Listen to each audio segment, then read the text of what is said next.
Hey fans, Dustin and Maria here, and we regret to inform you that all events scheduled at AutoZone Park have been postponed until further notice.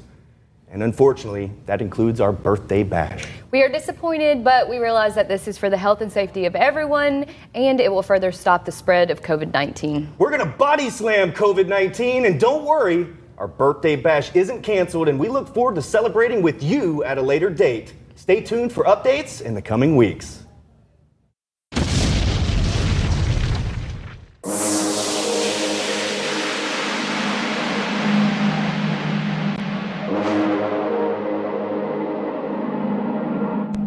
Rumble in the Bluff. That's right. American Hostile Championship Wrestling returns to Poplar Bluff, Missouri, April 11th, 7:30 p.m. at the Knights of Columbus, 2280 Grand Avenue. Front row tickets are $12, second row $11, and general admission $10. Ticket information, call 573-772-9099 or 636-232-3313. April the 11th. That's right, featuring Rude, The Family, The Posse, and brand new champion Mark Southern defends the belt against Derek by God King. Also in hand will be R.W. Hardy, Zay Washington, and Classic Chris and Justin Case will be there causing problems. Be there! American Hostile Championship Wrestling Rumble!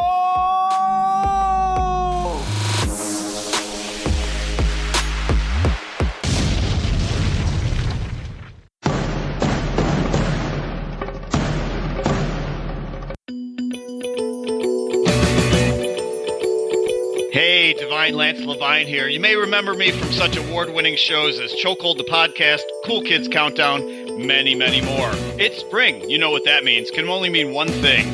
Tournament of Junk. The 11th annual Tournament of Junk, the TOJ. Hey, there's no March Madness, there's no baseball, there's no NBA. The world's foremost junk food fan vote competition is amongst us now. It is time. This is the year that America needs the Taj more than ever.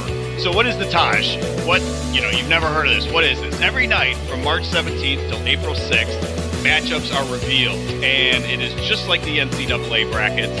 We have 4 regions. This year it is serial killers, cheesed off, concession stands, and ice cream antisocial. So you vote nightly, and it whittles down NCAA style until a winner is crowned. So over the years, this is the 11th annual. We've had such winners, such notable winners as Doritos, Reese's Peanut Butter Cups, Wendy's, Bacon, which won back-to-back years, and many others. So every night on my Twitter, it's at ChocolatierLL. Yes, it's an inside joke. That is CHOCOLATIERLL. Also on my Facebook, Lance Levine, LEVINE. You'll find it in Cool Kids, you'll find it in SCL, you'll find it in that whatever group.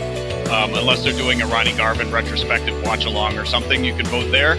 Also, the old-fashioned way, my email, lanlevi7@aol.com.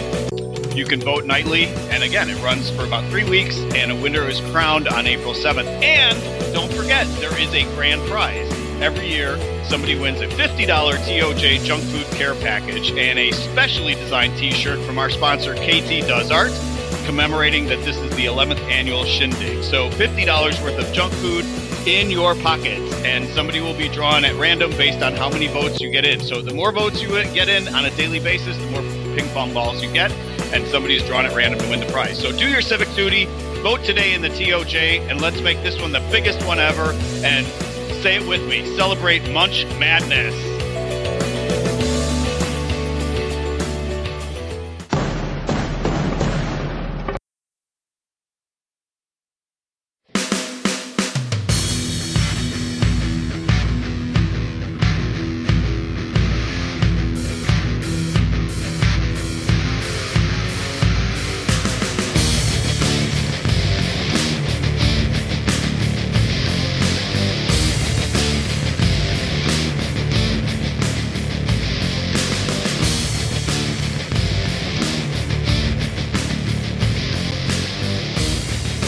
We're live from STS Studios in Jonesboro, Arkansas. Hey, we're going to do something totally different today. We're going to do a watch-along with Dustin Starr. That's right. Dustin did a watch-along on Facebook Live. We did an audio rip of it. Now you can have it here on the podcast and watch future WWE, the story of FCW, right along with Dustin, who was actually there at FCW. All right, no commercials in the middle this time. We're going to go all the way through, commercials at the end, and you got to listen to commercials at the top there. We'll be bringing Dustin back, so if you got any questions about his time there, just DM me on Twitter, Facebook. Hey, one last thing here before we get started is Dustin actually talks and interacts with people that was on Facebook during the Facebook Live, so you'll hear that. He also, at the very front, just says hello to all his guests that are there with him, so that's what you're hearing. Hey, thanks a lot, guys. Now let's get on with the show. What's up, everybody? I'll give you just a second to get all logged in here.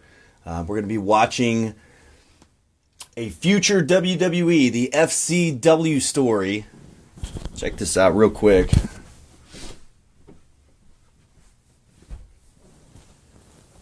Daryl Bird, Fred, what's going on? Yes, shout out. Be Free CBD in the house. Hey, I can't wait to get that hand sanitizer on Tuesday. But check this out, guys. Before we start the watch along, I'm coming to you live from my game room. Or maybe it's Brady's game room. I don't know. You're watching it with me. All right, Blake. Well, very cool. If you have any questions, you can submit those while we're watching. But I'm actually wearing a vintage FCW polo shirt that I got from my time in FCW. I haven't put it on in 10 years. Yeah, Bobby. That's an original right there. And there's a little story behind this. I actually got heat for getting this shirt because when I signed with WWE, went to Florida, they knew my background and they wanted me to write for FCW magazine and go out and sell ads and things like that. And I said, hey guys, is there any official apparel that I can wear just to legitimize me? And I ended up getting in trouble for asking for a free shirt. How about that? Doing good, guys. It's Dustin from Tennessee, the jacked referee. What's up, Chris Downs? Thank you guys for joining me. I'm going to get started here in just a second, but a quick backstory. Back in 2008, 2009, I knew I was really, really close. What's up, Mike? I knew I was really, really close to getting signed to WWE. In 2010, it happened, so I reported to Tampa. I moved out, got an apartment. Mind you, I still had a house and car and responsibilities here in Memphis, but still packed up and moved out to Tampa, Florida. And picked up my life there and was with the WWE, FCW, Florida Championship Wrestling. It was run by Steve Kern. My sister has joined. Fred reporting for duty. What's up, Vicious Vicky? I remember Vicious Vicky and her family sending me a letter, not necessarily a farewell, but best wishes and all that kind of stuff. But it was a real big deal, so I went out to Tampa as a referee. And so throughout this documentary, a lot of the stuff that you see, I either shot with the camera or I was there for. Whether I appeared on the documentary or not, doesn't really matter. I was there. I worked with guys like Seth Rollins when he was Tyler Black. I worked with Big E before he was on the New Day. I refereed Xavier Woods' tryout match. Roman Reigns' very first day at the training facility, I worked on helping him learn how to lock up. So it was really, really cool just working with all the superstars that you see on television today on Raw, SmackDown, and all that good stuff. What's up, Heather? How are you doing? Come on in, guys. I'm going to start this up. If you have any quick questions, I can hit those right now. But I thought this would be fun. CeeLo in the house. Oh, yeah. You guys look, man, I haven't shaved in a couple of days. Me and my Maria, we've been self-quarantined here at the 5-star household. Not because we have COVID-19, but because we're trying to be socially distant. So why not do Facebook Live, right? Who would have known 5-star was a ref for all the big names in WWE? That's right. Hey, man, you do it all. I work the camera. Here's a quick story that I'll tell you. DK, brother! What's up, brother? So a quick story before I push play. I had done tryout camps, and I felt like I was really close. I had a conversation with many of the management there, and I told them that I would do anything that they wanted. I would even sweep floors, whatever they needed, I was there for. And my first day that I reported to FCW, Steve Kern handed me a broom, and I swept the floors. So you do everything when you're at WWE. Oh no, I lost internet connection. Can you guys hear me? If you can hear me, hit me a 5-star emoji. Looked like I lost service for just a second. We're all ready for April 25th. All right, well, let me dim the lights, and I'll go ahead and push play here. I'm going to try to keep up on my computer so that way I can answer your questions as we go along, all right?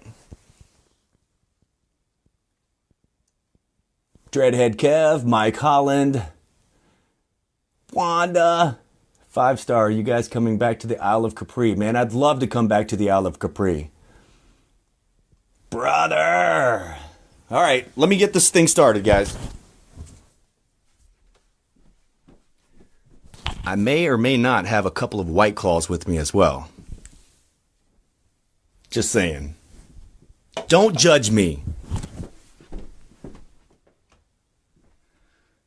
All right, here we go. I've never done this before.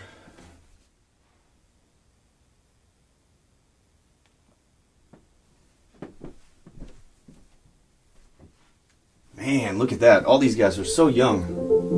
We were part of the biggest wrestling company in the entire world, and no one even knew it was happening. I'm gonna show you something. I'm gonna show you the future. To me, FCW was life-changing. Invaluable. Was my coming of age growth. Okay. I want you guys to be able to hear a little bit of it. Changed my life. Influential. All right, here we go. You know, it was funny that Seth Rollins started out saying that nobody ever knew it was coming. Because they didn't. We were kind of urged not to be on social media, not to tweet after midnight. Just all sorts of really weird things. But there's the guy right there. One of the fabulous ones from Memphis, Tennessee. Steve Kern. Florida was part of the National Wrestling Alliance.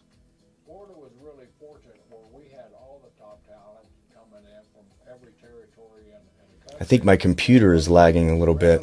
He pretty much commanded a lot of respect in wrestling. So I'm getting a delay on your questions. Mike Graham would come into the training facility and he would give pointers and work out in the ring. He would be a kind of a guest trainer. Sacrificing his freedom for his country, and he helped me out. He gave me part-time jobs. Can you guys hear the television, or is it a good quality sound there? Or does it matter? Cowboy Bill Watts, anybody that would fly into Tampa, I'd go pick him up. It wasn't until I went So Steve Kern's talking about early in his career flying, picking people up from the airport and stuff like that. That was one of the things that I was kind of tasked with. I was trustworthy, and I would go pick guys up. I was always timely. I would pick guys up from the airport. And sometimes I would get a $500 bonus just for picking guys up from the airport. How great is that? And also, when I reported to Tampa, it was really cool to see guys like Dr. Tom Pritchard and Steve Kern, who worked in the Memphis territory for all those years, because immediately when I told them where I came from, Memphis, that was my nickname. Hey, Memphis.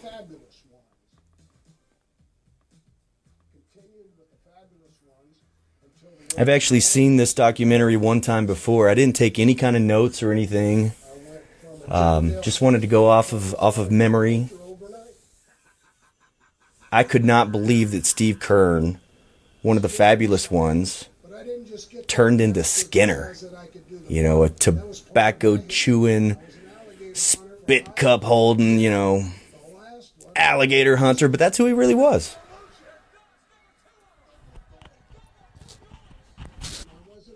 Yeah, if you guys want to share this with some of your wrestling fans and friends, go ahead and do that. The more the merrier.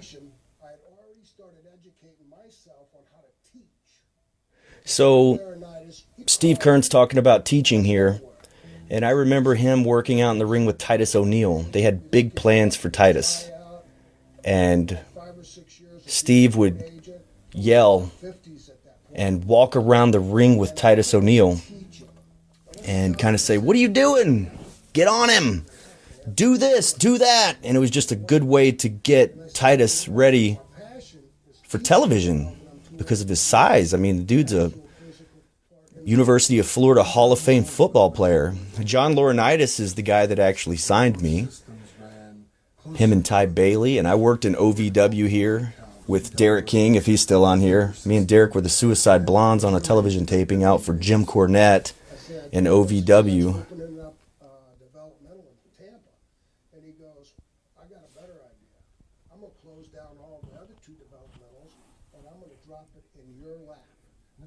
Yeah, Chad, it is an awesome documentary.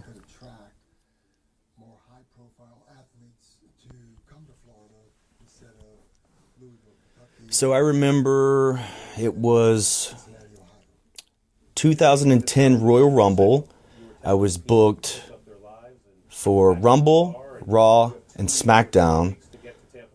It's a long story, I won't tell it right now, but I was literally getting thrown out of the Royal Rumble backstage and somehow talked my way out of that. And that was the night that Edge came back and won the Royal Rumble.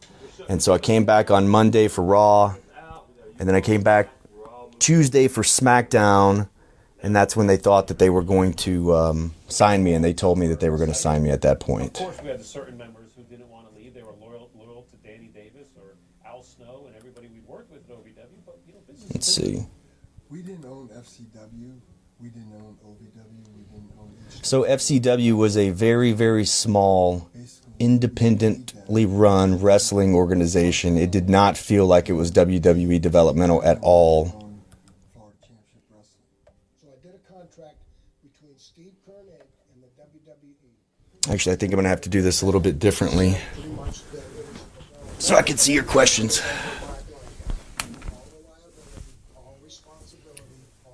Let's see. The documentary is called A Future WWE FCW. Just going through some of the old the questions here.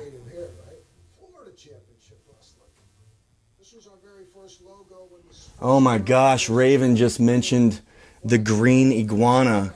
Here's a truth. I actually moved to the apartment that I moved to because it was not near any bars, because I did not want to get in trouble. I didn't want to get into the mix of getting out and having all that fun. I wanted to focus. But yeah, there were many, many trips to the green iguana. What's up, Craig? How are you? All right, I think I'm all caught up here, so I'll try to... Austin Idol did not run FCW, so I'm not sure where that came from, but Austin Idol does have a training facility now. Heath Slater was actually one of the best wrestlers that they had there. Nobody really knows that, but he was. Yes, Daniel, it's on the WWE Network. What's up, Philip Dean? We're watching FCW documentary. Natalia Neidhart is one of the sweetest, nicest people that you will ever meet. No joke. Tyson Kidd was really down to earth, one of the very best wrestlers that you will ever get in the ring with. Unfortunately, the injury, ended his career a little bit early, but he's an agent backstage at WWE now. You weren't training. You were actually in the batting cage, just hitting like you're in the MLB, So it was like and they're just talking now about the different facilities they had for FCW. And I remember getting there, and it was really small. It was kind of like, it was a studio wrestling. They had 2 wrestling rings in the back for training, and they had 1 television wrestling ring out in the studio area. And the referees, which was me, was responsible for making sure that the ring was clean, the ropes were right, and that the ring was safe for the boys. We're basically the head of the ring crew. When you're a referee in WWE, a lot of people don't know this, you're almost in the office. Almost. And some of the boys actually kind of look at you like you are in the office, which can get you some heat. It wasn't all in Tampa. Craig's asking if there were long trips. We went to Miami and all over the state of Florida. I'm not sure what happened to the missing link, Terrence. I have no idea about that. Daniel Soul Patch. Thanks, Ben. Yeah, I had to shave the soul patch because no facial hair for the referees. Just kind of crazy. We sat on canned goods and watched the practices. That was my first real memory of They're saying they sat on canned goods while they did practice. I remember hearing a story of a bottle of water being stolen out of the refrigerator of whoever was accompanying the building, and somebody actually got fired for that. Somebody got fired for a stolen bottle of water. What's up, Steve Christian? Thanks for joining me. BLJ in the house. We're watching FCW.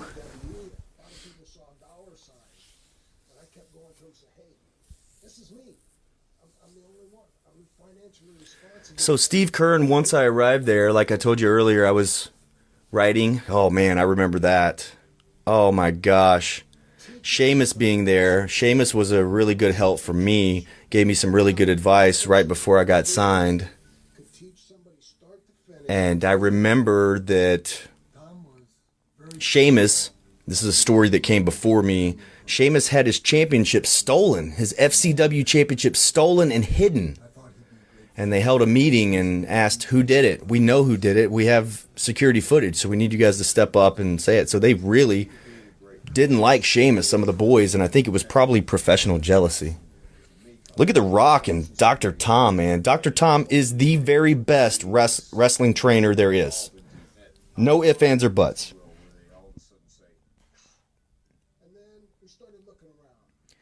It says, Dustin, did you get used to working the hard cam quick, or did you take a little time? Well, I was very experienced working live television on Memphis wrestling. And so, yeah, I knew all about the hard cam. A lot of the other guys, you'd be surprised when you get there. WWE hires a lot of guys that have zero experience. Like, they don't even know how to lock up. They've just been successful in other ventures in life and have what it takes to be successful in other things. And so these guys get signed. Oh, Norman Smiley, that was my guy. Norman Smiley was great with the women's wrestling, and he would also always tell me to stay in ring shape because you just never knew. And then after I left, Brad Maddox ended up having that big referee angle and being the GM of Raw. And I always remember thinking, oh man, that could have been me. And Dusty Rhodes, I was actually named after Dusty Rhodes. So going to FCW and working with the American Dream, he taught promo class. Every Wednesday it was promo class. Pretty sure it was Wednesday. And I was able to tell him that story in front of the entire FCW roster of how I was named after the Dream. Look at him. So exciting, so new, so unbelievable as far as motivation. Dusty Rhodes created superstars. That's what he was good at. I had he had an American Dream Tour at one point in FCW, and Dusty Rhodes traveled all over it with us and toured. And I remember that I was getting rid of old t-shirts, and I had an old American Dream Tour t-shirt that I threw away, and I regret it because he passed away, and I had that shirt of that tour that I worked on. It was crazy. Seeing Bray doing promo class, wild, so good. Oh, yeah. Now, his singles promos came after me. I was actually there when it was Bo Dallas and Bray Wyatt as a tag team. And I remember my very first match that I ever refereed was with Bo Dallas and Bray Wyatt. And so I remember these guys were flying through the ring. And he told me, ref, get out of the way. That's what Bray Wyatt told me. Ref, stay out of the way. And I thought, yes, sir. All right. I'll stay out of the way.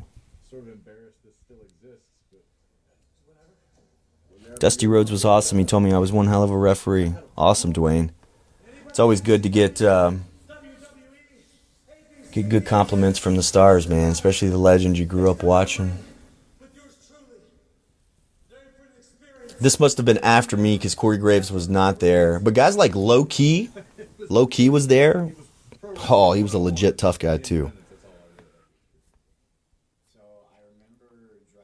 Now, Seth Rollins is talking about when he first arrived at FCW. I remember taking his very first promo pictures, because that was one of the jobs that I had, was taking promo pictures, and he was Tyler Black at the time. And I remember that if certain guys were kind of rude to you when you were taking their pictures and they weren't cool, then he really didn't care how their pictures looked when you sent them to the office. But a guy like Tyler Black, he was super cool. So you'd make sure, like, hey, turn this way. Hey, make the light go this way. You kind of help them out a little bit so they can get some good promo pictures. Hey, Daniel, if you go to WWE Network, it's one of the recommended videos. Matt Cook, Wyndham and Rotundo, pretty good lineage. Absolutely. They were a great tag team, too. What's up, David?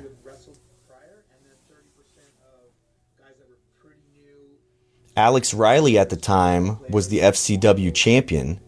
And I remember Alex Riley and myself, as he's the FCW heavyweight champion, the WWE's top prospect, he and I would go out and we'd have to hang flyers on these poles. It was the worst. And sometimes I'd just tell him to stay in the car because he was the champ, man. Wasn't champ out there hanging flyers on poles.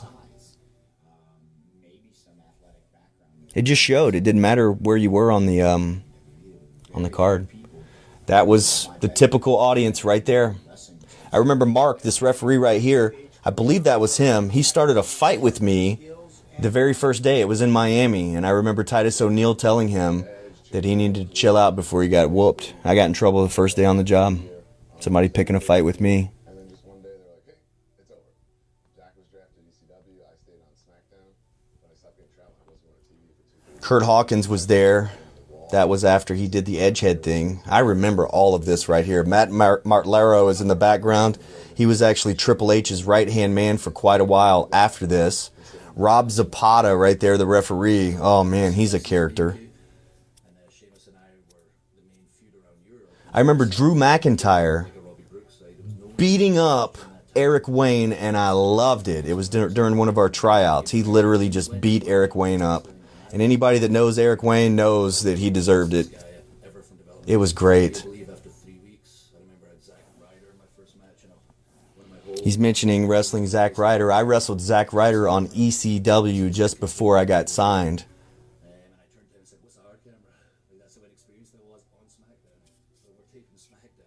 Drew McIntyre was legitimately the chosen one. Like, Vince knew he was the guy. Yeah, no, I'm mad at myself for even dropping that name. But I'd love to see him get beat up. Oh, he was bleeding out of his nose and mouth and stuff. It was the greatest.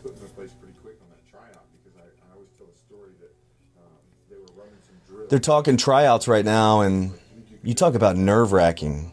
You've got roughly like 50 great athletes watching you as your audience, and you're trying to come in and get one of their jobs and maybe possibly take one of their spots.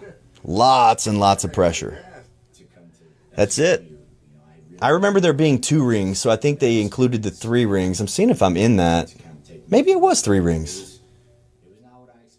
But I remember singing Happy Birthday in a setting just like that to Dusty Rhodes and eating a piece of his birthday cake. Dr. Tom Pritchard, I can honestly say he opened my shell up. Dr. Tom Pritchard, they're talking about how great of a trainer that he is. Thomas, yes, I was in WWE Developmental at FCW in 2010, and a lot of this covers that.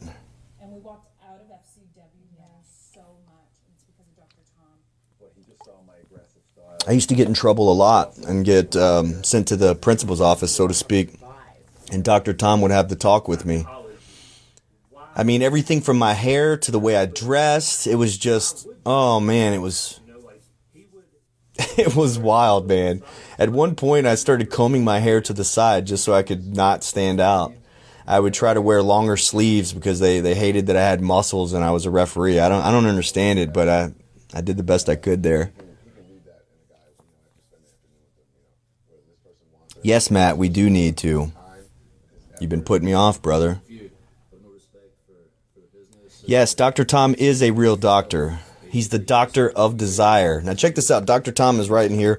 We used to write reports. We had to watch the product. We would have to write a report for Monday Night Raw and WWE SmackDown every single week. We would have to handwrite a report on the show and turn it into the coaches.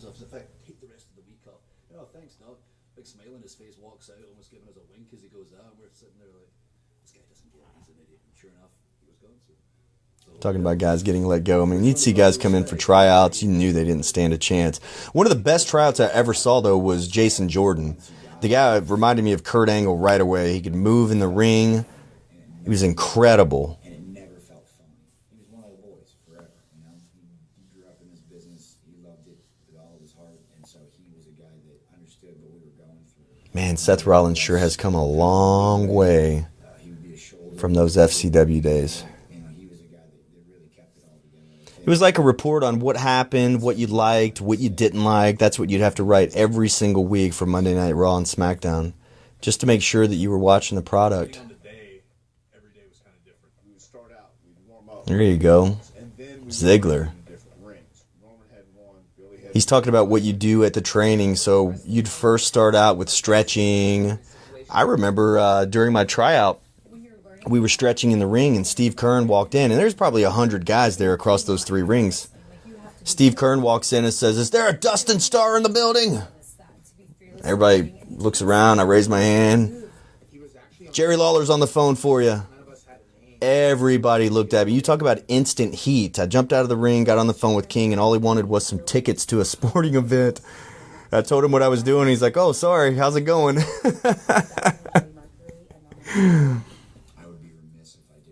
Fred, I'm not sure what the latest on Jason Jordan is. I don't think he's able to compete ever again. I don't think.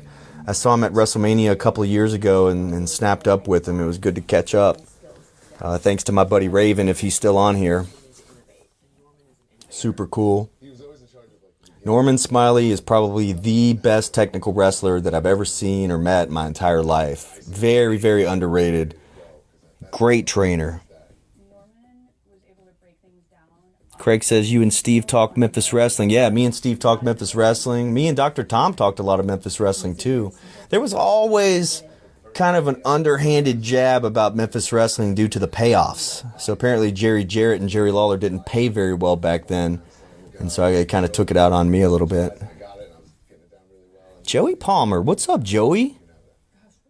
Man, I remember Joey way back in the day. Joey was our biggest wrestling fan at the TV studio. Never forget that, Joey. I appreciate that, brother. We're talking about no air conditioning in the building. I remember there being air conditioning once I got there. But I do remember people getting in trouble because they would get fake tan all over the bathroom. And they get mad because there was fake tan all over the mat. But what else are you going to do? I love Detour, man. I do. I still do.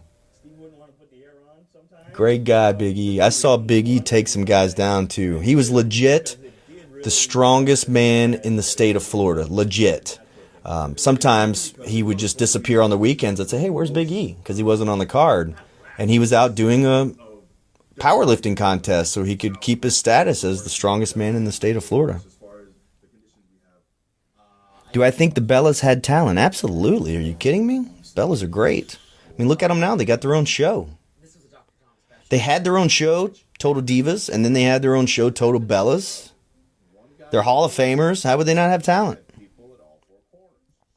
The rings, WWE rings, are the best to bump in, actually. The very best. And I knew how to put one together like the back of my hand. So as being the on the referee, you're kind of the head of the ring crew, so you kind of direct traffic. You didn't really have to pick anything up. You tell all the big guys to do it. But I would always get involved and carry the load as well.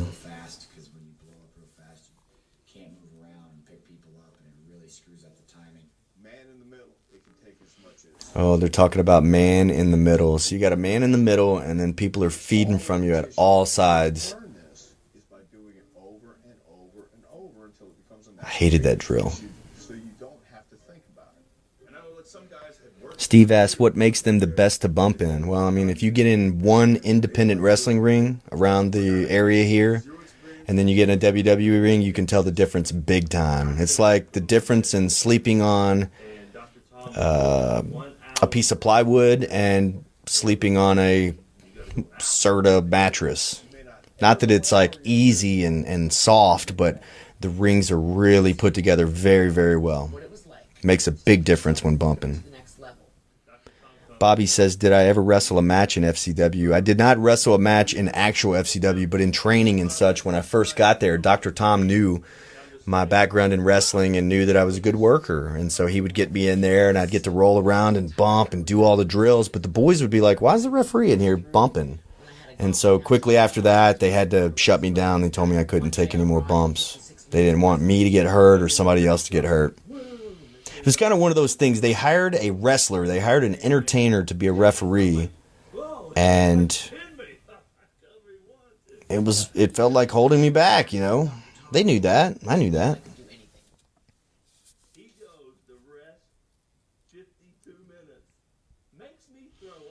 They're talking about doing Ironman matches, 60-minute Ironman matches. Dr. Tom prided himself on making sure that these guys could do Ironman matches and go for an hour.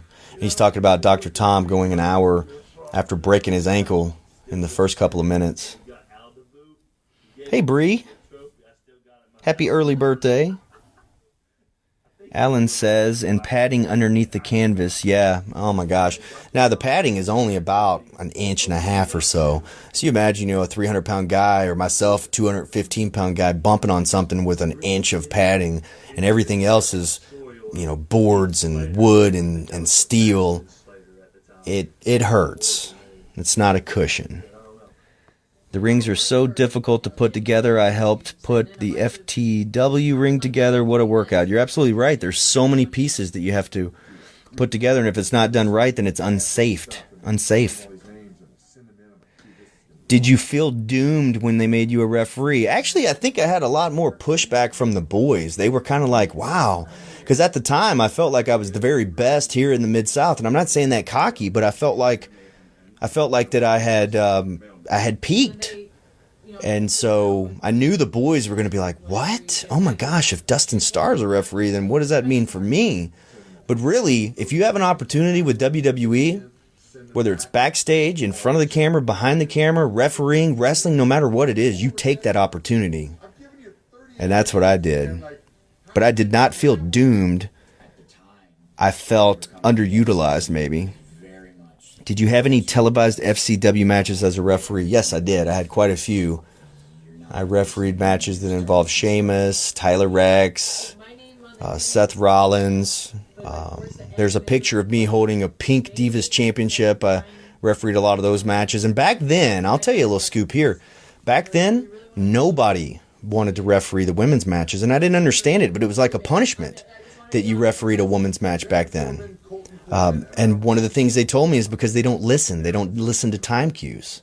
So, man, that's ridiculous. I loved working with the women. Now, they're talking about how they got their names. So check this out. For the longest time, I didn't even have a name. And so they told me to write down a list of names. So I wrote down all kinds of stuff that involved like my best friend Danny's name, my son Brady's name, Owen, Dustin, Dusty. Like I submitted, I swear to you, probably 50 names, and every single one of them were declined. Every single one of them. They didn't want something that was gimmicky. And so for some reason, I submitted some more, and one of them was Daniel Schuyler. And Daniel is my buddy, my best friend since I was a kid. It's his first name. And Schuyler, I don't even know where I came up with Schuyler. I think I just liked the name. And they picked Daniel Schuyler, which I think is probably the most gimmicked name there is.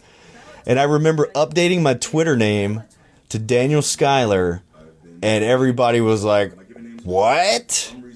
Oh, no. It was crazy, man. There should be some matches online, man.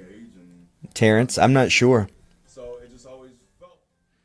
Kevin, Dreadhead Kev says, do you still have the ref shirt? Oh, wow. Oh, man. So when I moved back to Memphis, I did not I didn't care about that stuff, man. I remember throwing my ref shirt away. And I remember pulling up to my driveway, getting out of the car, and I had it at the street. And the neighborhood kids had gone through the bag of clothes that I was throwing out.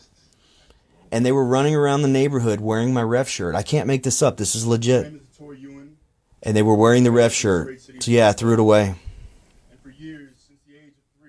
Fred, if you call me Danny, I'm going to slap you. Slap City next time I see you.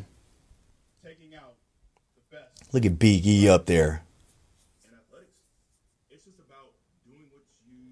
Big E used to have a fork. He would hold his... It was like a caveman. He'd have a fork with a big old chicken breast on it. And he would just sit there and eat it.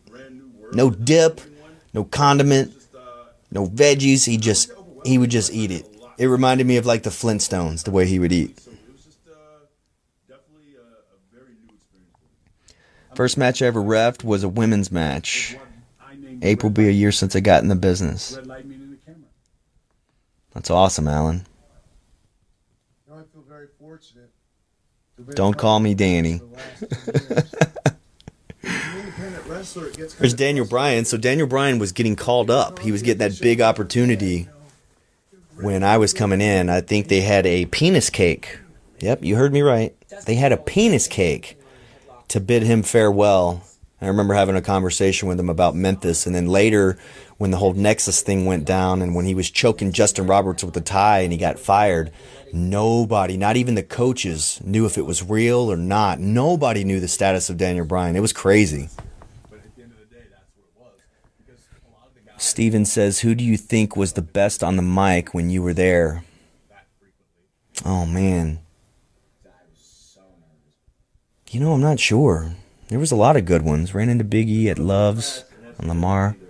Largest chest. Yeah, he has a huge chest. It's like ridiculous how big his chest is.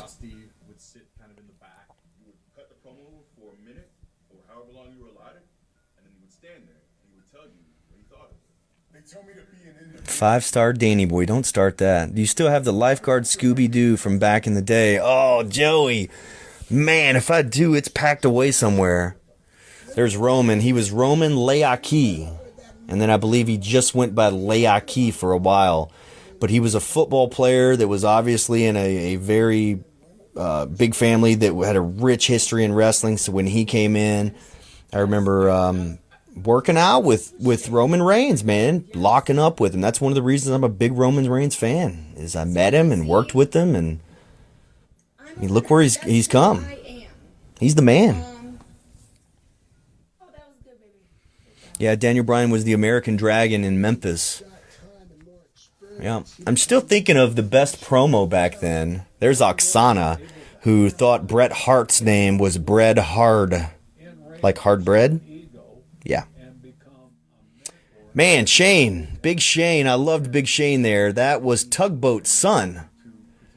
And he was very southern sounding. And I remember Jim Ross giving us the speech about our voices and our inflection in our voices and how if you have a southern drawl, people think you're dumb.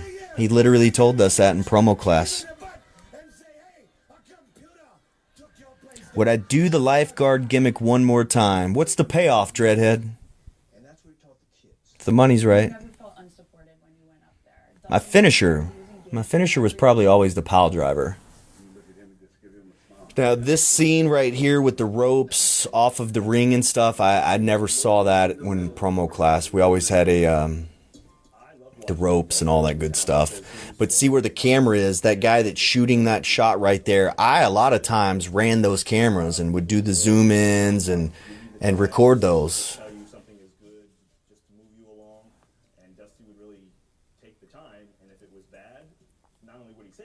There's Richie Steamboat in the ring. Me and Richie were really good friends. I cannot believe that we're not watching him on Monday Night Raw or SmackDown right now. It's mind-blowing that he didn't make it big.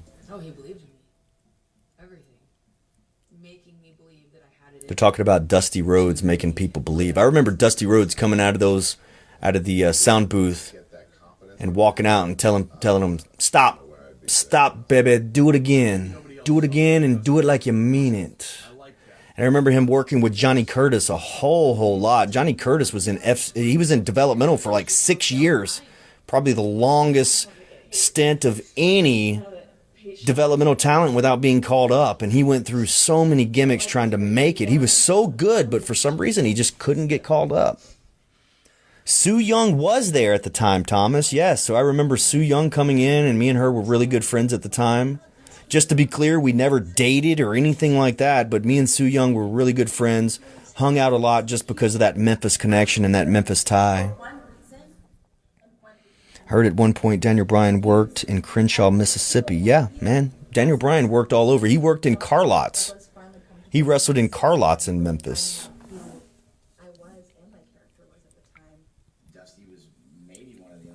While they're talking about promo class here, there's another funny story where Mason Ryan, former FCW champion, asked me to interview him. And so I put on a suit and all that good stuff and did my promo and interviewed Mason Ryan. And I remember I got heat for that. They're like, hey, what are you here for, kid? Are you a ref or are you going to do promos? So they just did not like me doing both. I got so much heat for that. It was incredible. How hot was the building during the Florida summers? It got hot. I do think they had air conditioning there, but it was extremely hot.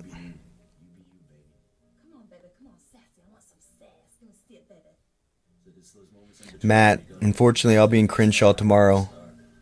Wow. What are you going to do in Crenshaw? Any Sue Young stories? I remember Sue Young was probably one of the best women's wrestlers that they had. She just didn't have a gimmick at the time. Like right now, she's got a really good gimmick that's helping her make a lot of money. This scene right here is really cool because we all sat around and we watched film, and we watched Ric Flair versus Ricky Steamboat with Ricky Steamboat giving us commentary on what was going on during the match and who was calling it and all that. It was really good insight. You just saw the Usos there. The Usos were putting on... Oh, man, Titus O'Neil.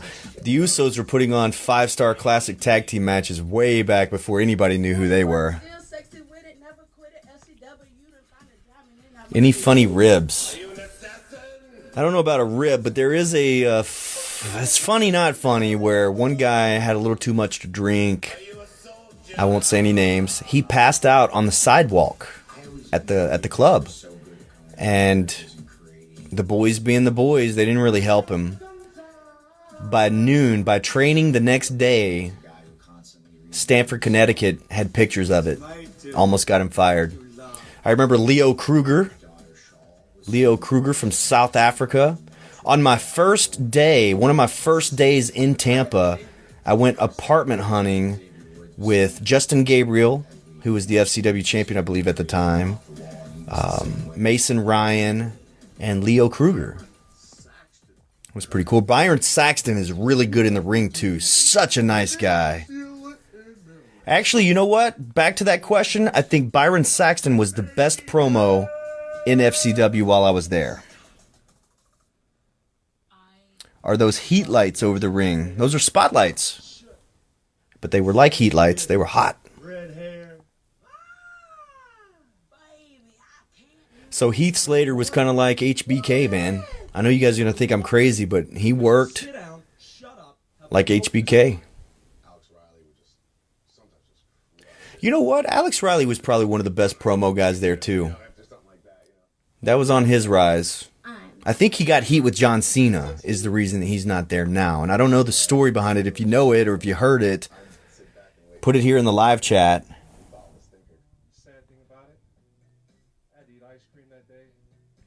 Any embarrassing stories from FCW? I don't think I had any embarrassing stories from FCW. I'll think about that one. I remember one time they had us go out to the ring impromptu. Like it would be a mystery card. You wouldn't know who you were wrestling or what match you were reffing until the music hit. And that really threw the boys for the loop. For me, I was cool. I could get out there and wrestle with anybody or ref anything. Reffing to me was always easy because I had so much experience. being a wrestler. Knew where to be and where not to be, what to see, what not to see, and all that good stuff. Did they bring top guys down to FCW? Yes. Like they brought Rey Mysterio one time, and his autograph line was so long that the show started late and they had to start while there were people still getting autographs from Rey Mysterio. Huge crowd. The Undertaker came. The Undertaker was taken care of so well that he didn't even have to get in the ring. Like, he refused to even step in the ring. He was just there for an appearance. Sheamus would come out and do some appearances. Steven asked what made Slater like HBK. He was one of the very best wrestlers they had there. I know you don't see it now. You see a comedy wrestler on Raw and SmackDown. But he was one of the best wrestlers they had there at the time that I was there.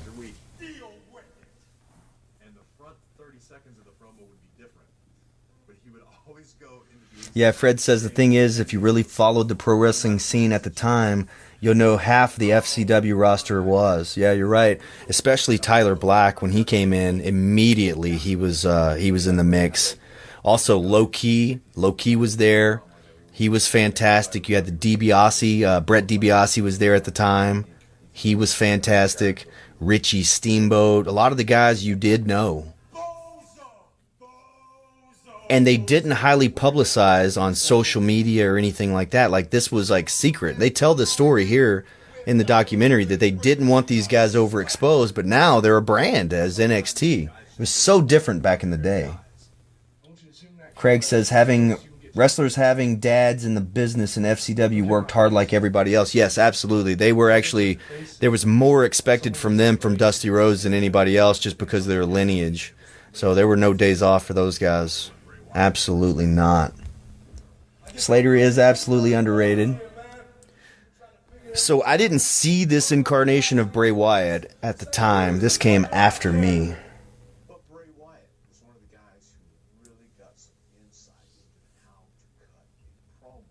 Have I wrestled in a match that was unscripted, Terrence asks. I wrestle in every match that's unscripted. I don't have to script a lot of stuff. I can go out there and based off what you like and what you don't like, I can give you what I want to give you. And so can my Maria. It's just experience, man. A lot of stuff we don't script. Do you feel like now some don't want to be called to the main roster from NXT? I don't know why you wouldn't, but I could see that. You know, the NXT. If you love it. What do I think about Bray Wyatt? I think Bray Wyatt has made a heck of a name for himself since these tapes at FCW. I mean, when you're at WrestleMania against John Cena, doesn't get any bigger than that. I believe whatever you're saying. I have no idea what you're saying, but I believe. Isn't that what you all came to see? Talking about Bray's promo where you can't really decipher exactly what he means by it.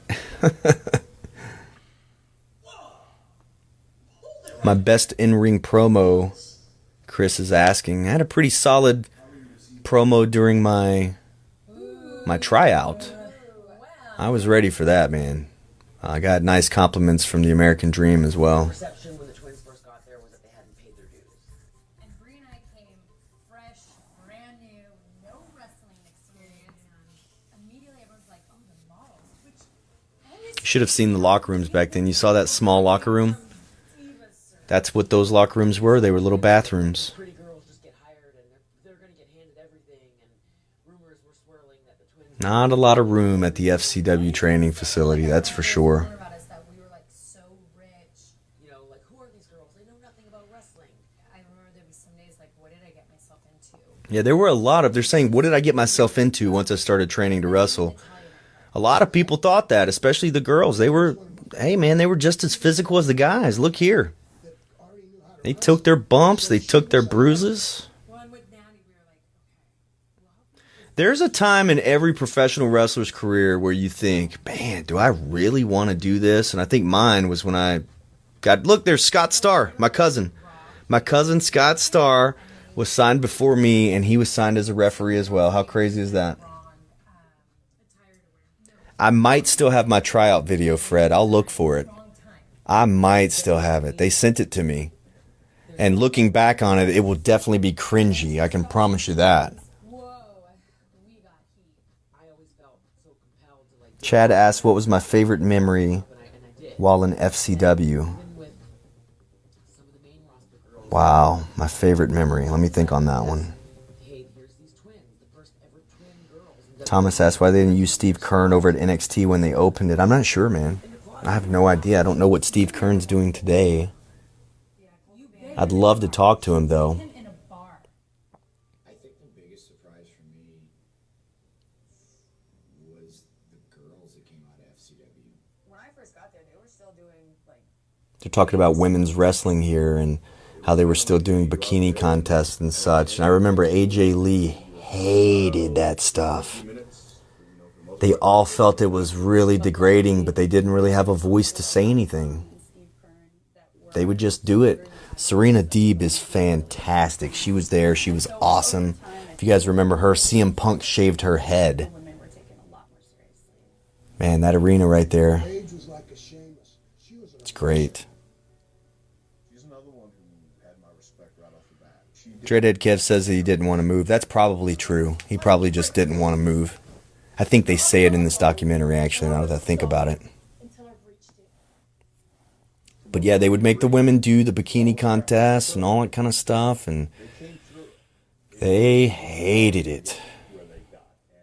But that was before the women's evolution and women's revolution. Billy Kidman, you talk about a sarcastic guy, man. He used to always give it to me. He would be in my ear.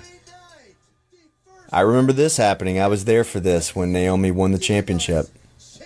They loved Naomi. Most of the moves that you see Naomi do in the ring now, she did them on me. I would work out in the ring and take bumps from Naomi all the time. She was awesome. Great athlete, man. Fantastic athlete. She was one of the Orlando Magic cheerleaders back in the day. And that's kind of what got her noticed, I believe.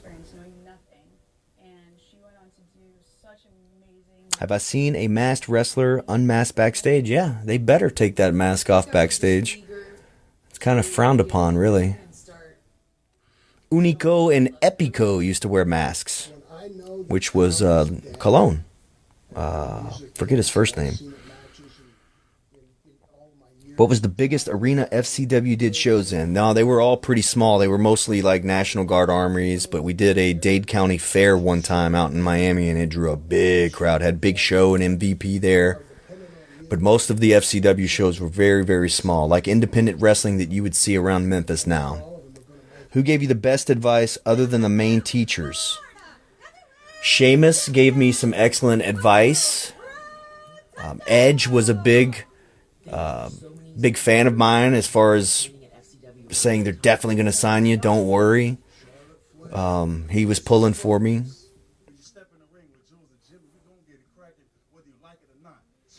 Dr. Tom always gave the best advice too.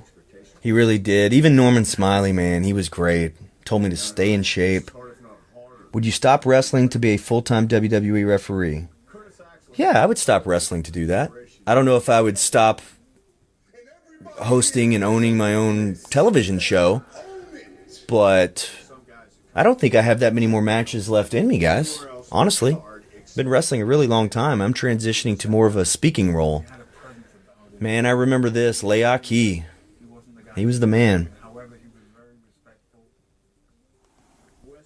Wes Briscoe, that's another guy that I can't believe is not a major star somewhere. There's David Otunga, who I remember him being on a reality television show, I Love New York or something like that.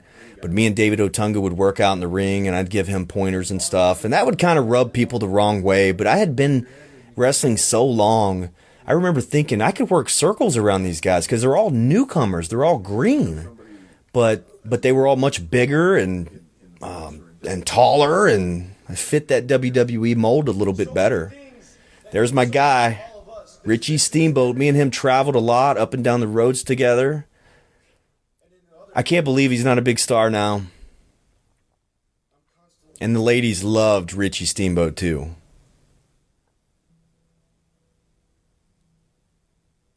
He looked awesome as well. Could work really well. I mean, look at him. He did have big shoes to fill with Ricky the Dragon Steamboat, but I thought that he was a big guy, he was in shape, and he could have made it. Jonathan Ray, hey man, thank you. Shout out to you, brother. Thanks for joining me. If you have any questions, hit me up. What do you think about some of the main roster coming back down to NXT? I don't like it. I don't like Charlotte going for the NXT championship. I know it's going to elevate the championship, but she was main eventing WrestleMania last year against Ronda Rousey and Becky, and this year she's with the NXT. It's crazy. During the FCW days, were they building the Performance Center? No, they were not. But I know that they had bigger plans. Dusty Rhodes used to tell us that zero people from Stanford, 0 writers from Stanford watched the promos this week. And we'd all be really down and disappointed about it, but it just made us work harder to be noticed, or made them work harder to be noticed.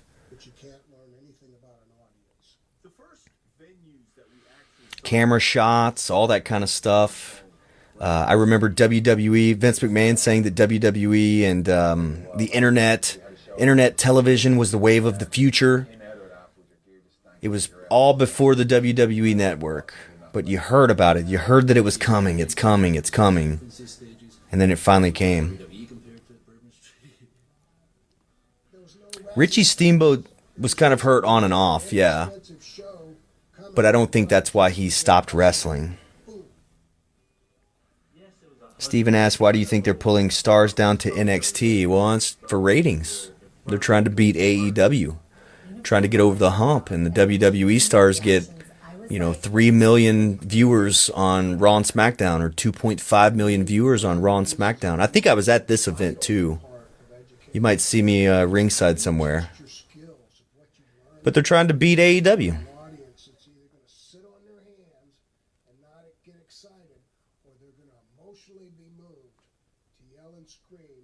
This was typical, man. These kind of shows, and they probably still do them now. Look at these guys, man.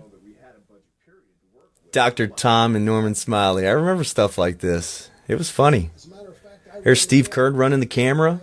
I remember one time they didn't have anybody to run the music, so I ran the music, and I didn't know how to do that. You just fake it till you make it. I remember being disappointed that I wasn't involved that night, but I was like, all right, I'm going to get paid to press some buttons on the iPod. One time, one of my very first events that I went to, I was the guy that carried the jackets from the ring to the back. And you talk about going from being the top guy in Memphis, what I thought anyway at the time, to carrying the ring jackets of these guys. Oh man, you talk about a humbling experience. I felt so out of place. AEW, Steven, is definitely refreshing, and I think right now it is a better product than NXT.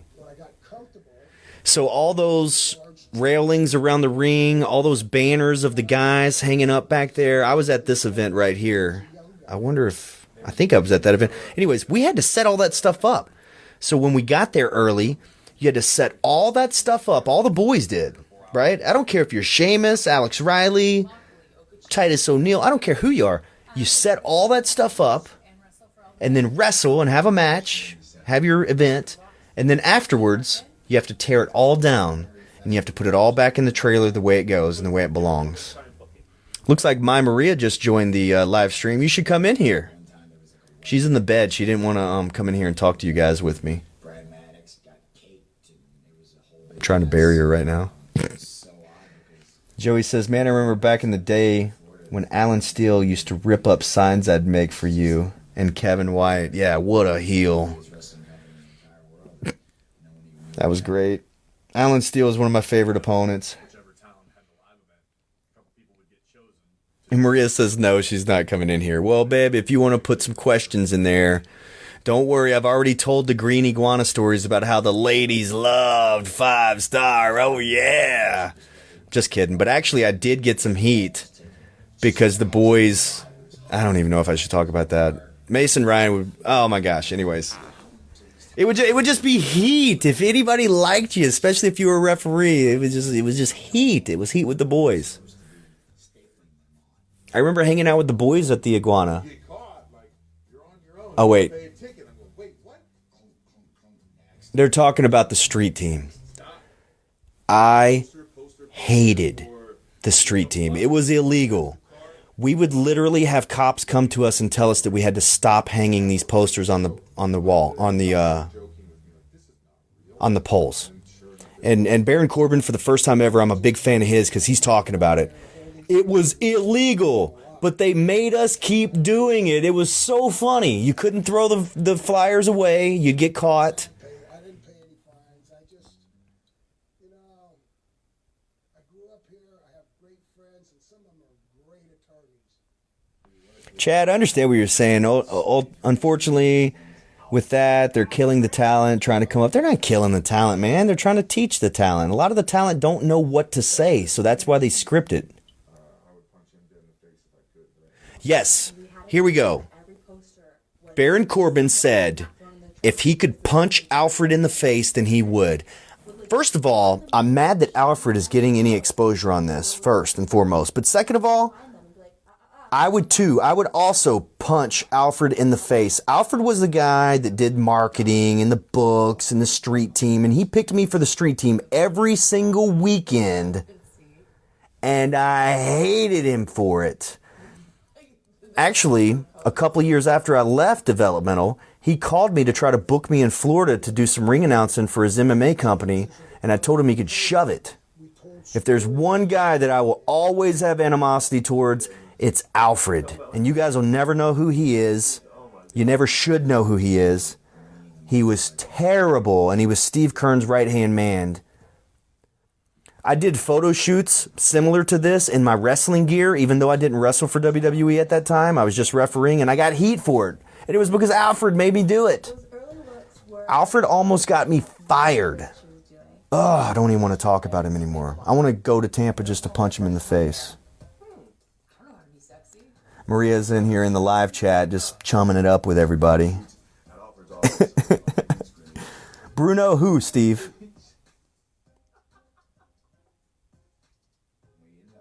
Oh, Alfred has big time heat with everybody. Nobody liked Alfred. Like he didn't even deserve to be there. Like honestly, he didn't. He was so mean and so nasty.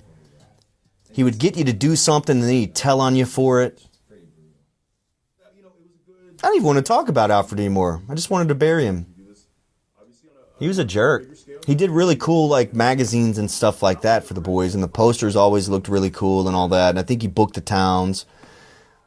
But man, very unneeded, unnecessary.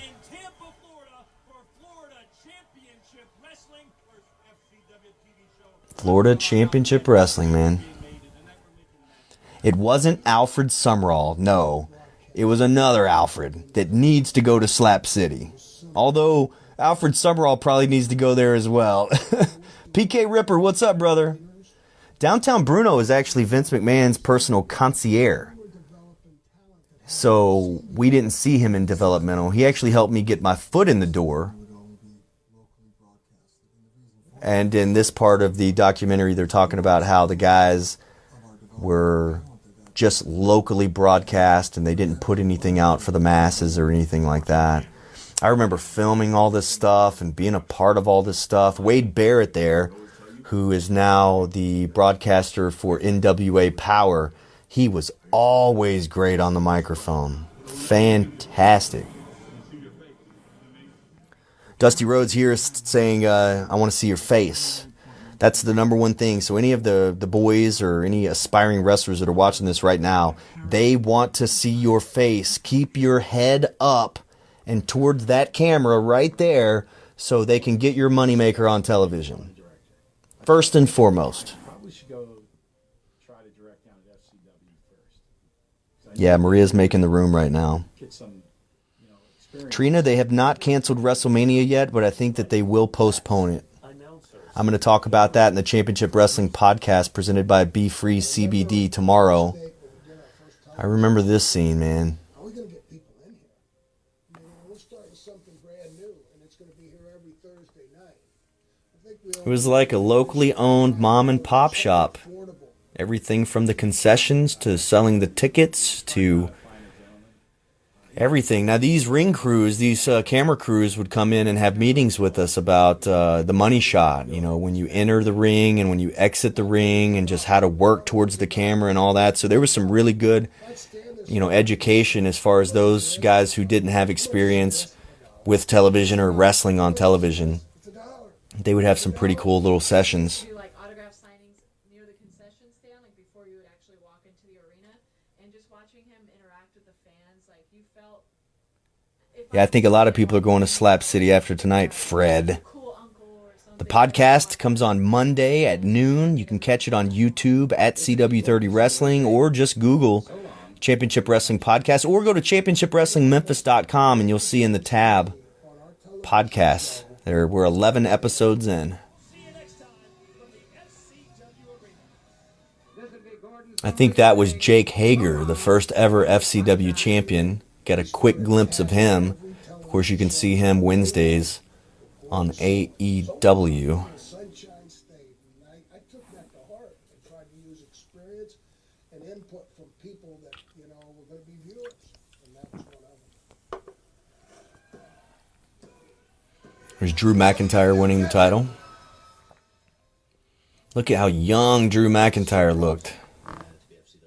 Wow. You know, I'd spent a lot of time as tag team champion with myself and Wade Barrett as the Empire. So he was there just before me, so I ran into him just as I was about to be signed to go to FCW. You know, represent the brand meant so much to me.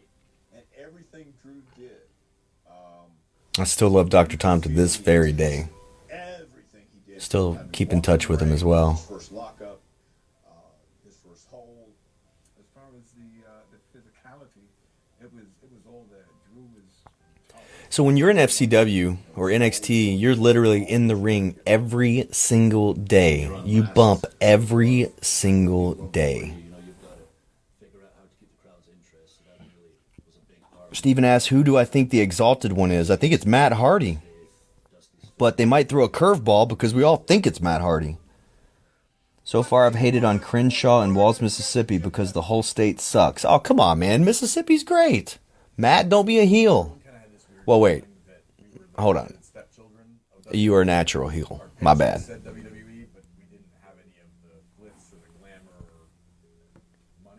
I don't know about you guys, but I'm a big fan of Corey Graves. His commentary is great. Good podcast. So one of the things that Sheamus helped me with is during one of my Raw or SmackDown appearances, he was about to be called up. He was in FCW, about to be called up. One of their top prospects. I think he was working out with Triple H at the time, or I don't know, some kind of something. But anyways, he was a really good, big guy. But he told me to ask for the job. He said, when you get in front of them, you ask them for the job. That's what they want. They want to know that you're ready to go full time. And had he not told me that, I might not have had the courage to do it. On an island, by ourselves. It's up to us to see these guys every day. Might be Brody Lee, he says. Bree asked, did it get old every single day? I did really get old. I think it was something different every single day. I'm sure it got old to the boys having to bump over and over and over again. There's Jinder Mahal versus Titus O'Neil. So I did a WWE tryout camp, and at the end of that camp, Jinder Mahal was awarded a contract. And shortly thereafter, I reported about the same time that Jinder did. I'll be the exalted one, yeah. Why do I think Tommaso Ciampa and Johnny Gargano have not gone up yet? Because they are NXT. They're the life and blood of NXT. They've been there so long. Why would you bring them up now? I mean, they might, but it just, you know.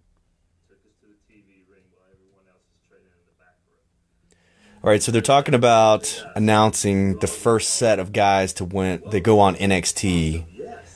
And I remember all the rumors and speculation of what the show is going to be and all that kind of stuff. They would literally shut down training for 2 or 3 days at a time to do filming for this NXT show that was like a reality-based, you know, everything from obstacle courses to cutting promos on the word orange, different things like that. And all the boys hated it because they felt like it was a joke. They felt like NXT was a joke, but they were very grateful to have the television time. But it wasn't what they expected at all. Enzo as the Exalted One? No way, man. Tomorrow's 316. You know what that means. That's right. Oh, yeah. I know what that means. Actually, here's what it means.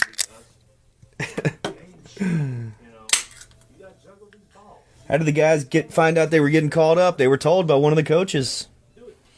Yeah, and it was kind of secret, too. So when a guy got called up, he got the news he was going up. Even if it was for a couple of days, you didn't tell anybody. Because they'd always change the plans if you told somebody. So it was kind of a secret. The coaches would pull them to the side, kind of give them the scoop on what to expect and what's going on. And then, of course, when they came back, everybody had a million questions for them.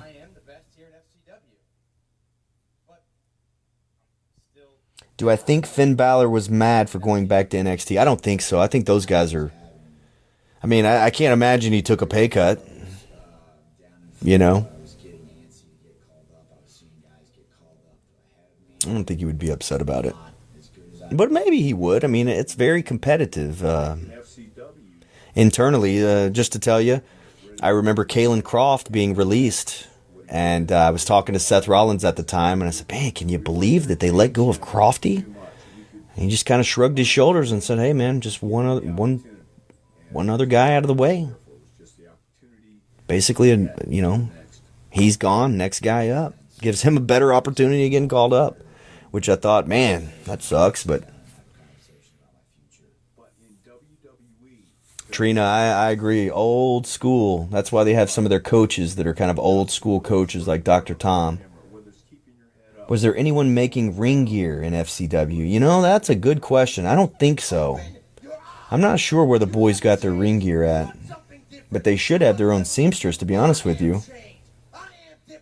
How did you know you were going to FCW? They told me. They signed me. They flew me out to Pittsburgh. I passed all the drug testing. Came back. They gave me a start date. So basically I drove down to Tampa. I searched for an apartment. I drove back. Shored up all the details that I needed to here. And then I moved out. I remember me and Derek King partying with our friends on St. Patrick's Day 2010. And the next day, I had my U-Haul all loaded up. And I listened to David Nail, Turning Home, and drove to Tampa, Florida.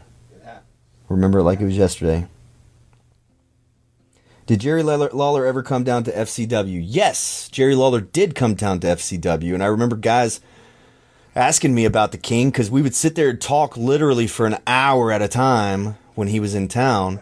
And I believe at the time he was dating Sue Young. So he'd come in to visit Sue Young. He would chum it up with me. We'd have great conversations. And I remember guys coming to me afterwards saying, hey, are you and the King like close? Are you guys tight? I don't know. It's kind of weird. Me and the King have kind of a unique relationship, I guess you could say. But yeah, King would come down. He'd come down to visit Sue Young, especially when we were near Fort Myers, because he had a condo, might still have a condo in Fort Myers, Florida.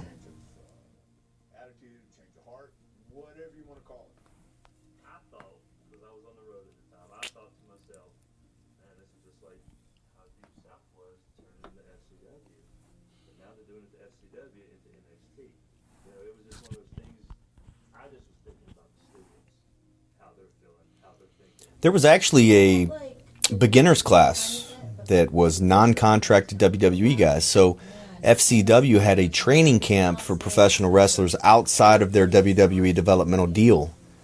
And so a lot of times I would go in and referee those matches or take some bumps in the ring. And when they had their beginner's class show at the end of training, like at the end of that training period, they would have a big show, and I remember ring announcing that show. It was the first time I ever ring announced. Never thought ever that I would be ring announcing or doing anything like that. I always thought I'd be a professional wrestler. Want a place to sell. It made my job selling Has a ring broke in FCW anytime when you was working a match? Yeah, man. We had to scramble. Me and the other referees had to scramble to get the ring ropes back together. I think one of the ropes broke or something like that. Seagrass ropes, I believe, is what they're called in WWE, and they stretch.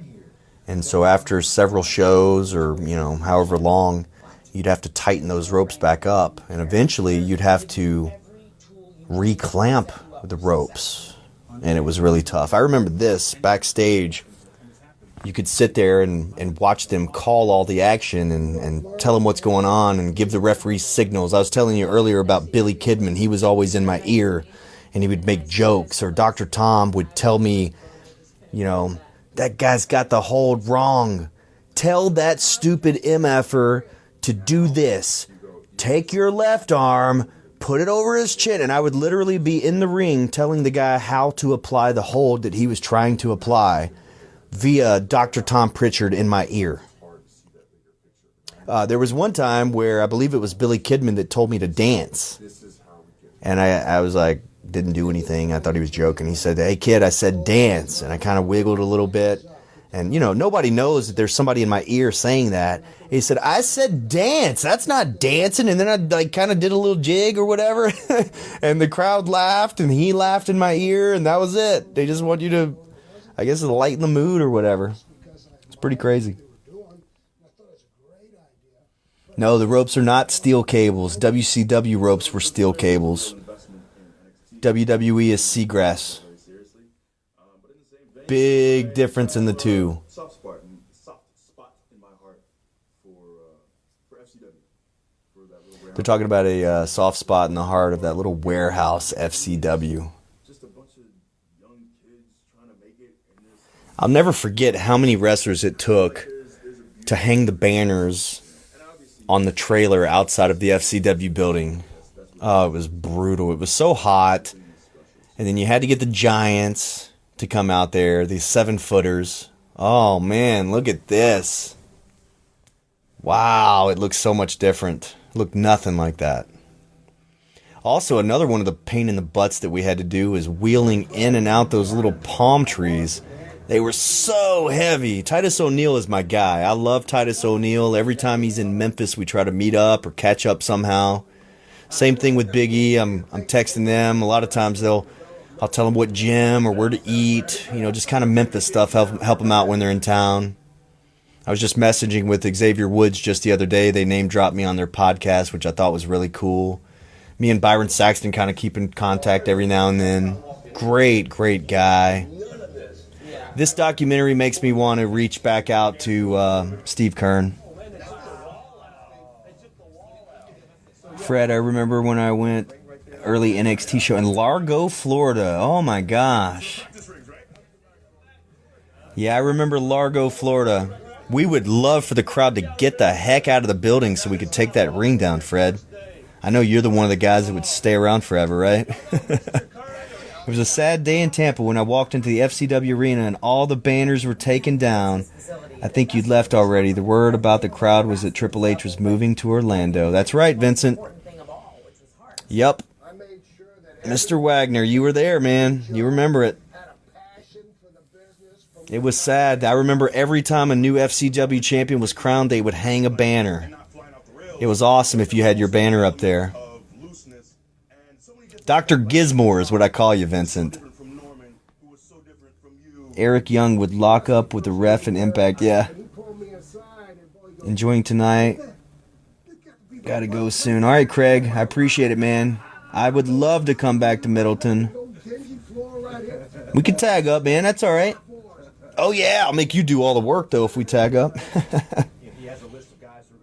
What was your favorite FCW city in the circuit? Man, I don't even know. I like doing the FCW show. The TV was my favorite. Hands down, TV was my favorite. Man, Dr. Gizmore, it's cool that we're still connected after all these years. That was 10 years ago. It's hard to believe. With COVID-19, I could do plenty more of these watch-alongs. Plenty of time. I literally lost every single job I had, at least for 30 days this week. And you know what? I'm so proud of Titus O'Neil because a lot of guys hated on him because he was a football player that came in.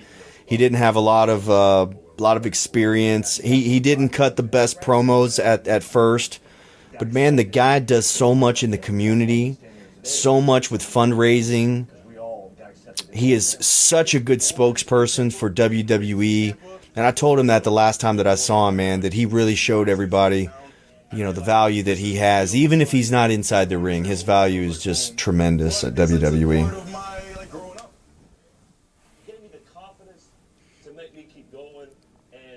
I'll field a couple of questions when the documentary is over with. So if I missed your question or if you want to hang around and ask it afterwards, I'll do my best to answer all of them. Dreadhead Kev, the greatest Royal Rumble where he slid under the ring. Yeah, I remember, now this is a little funny story, that on NXT, they made fun of Titus's teeth. I think they called him horse tooth or something like that. And the next time I saw Titus, he had a brand new set of teeth. And of course, the boys made fun of him for that too.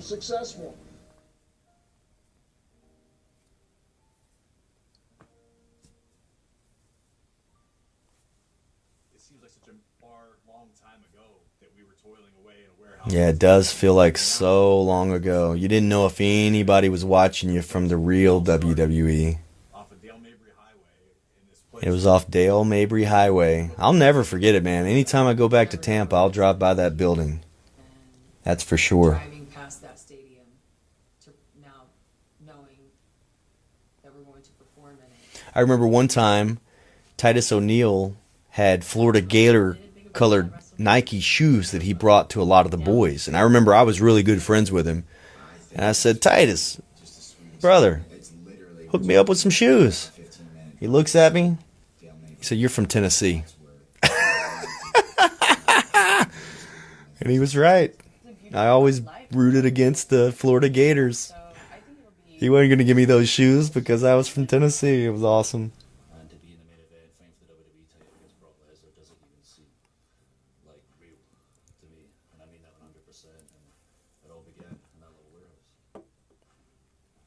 I saw lots of stars being made in that warehouse.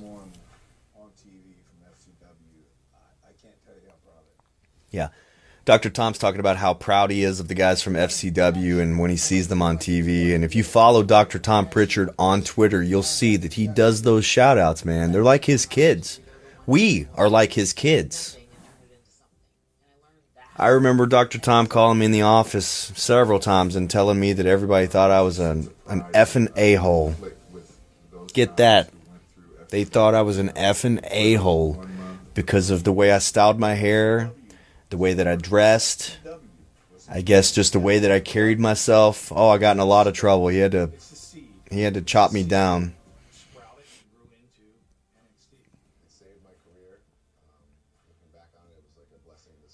How was it with storms and stuff, Dreadhead Kev asked. Man, Florida, it would rain and then it would be sunny.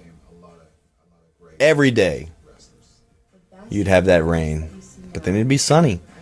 So my time during my developmental run with FCW, man, I would train every single day. I would do about 13 miles of cardio. I'd run at Bayshore.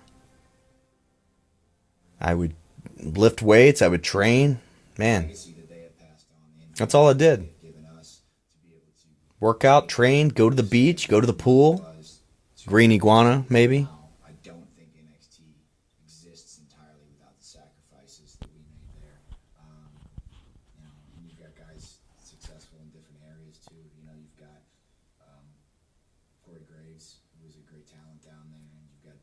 He's talking about how everybody was so talented that they were successful in other ventures.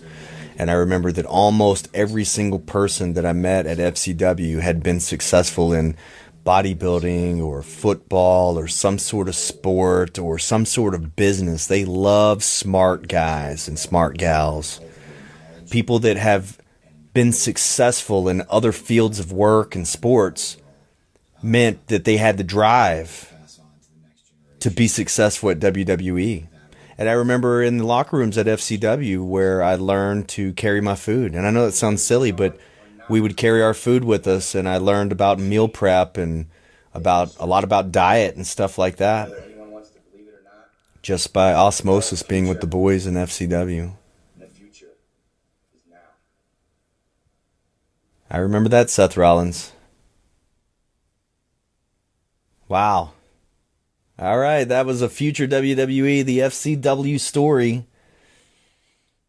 I'm going to field some questions here for just a minute. Got some friends that went to a seminar Dr. Tom led in South Mississippi this past weekend, said it was great. I would highly recommend any seminar that Dr. Tom Pritchard is conducting, any seminar that the WWE is conducting, and even if you have to pay to go, even if you have to pay your hard-earned money to go to a camp, why would you not?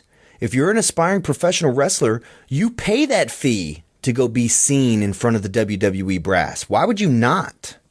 All right, so let me turn these lights on. Give me just a second.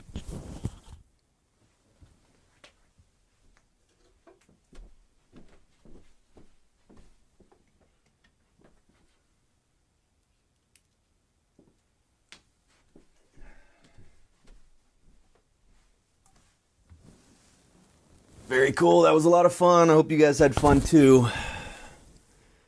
Let me see. I'm going to go through, see if I missed anything. Yeah, Vince McMahon suspended Titus O'Neil. I couldn't believe that.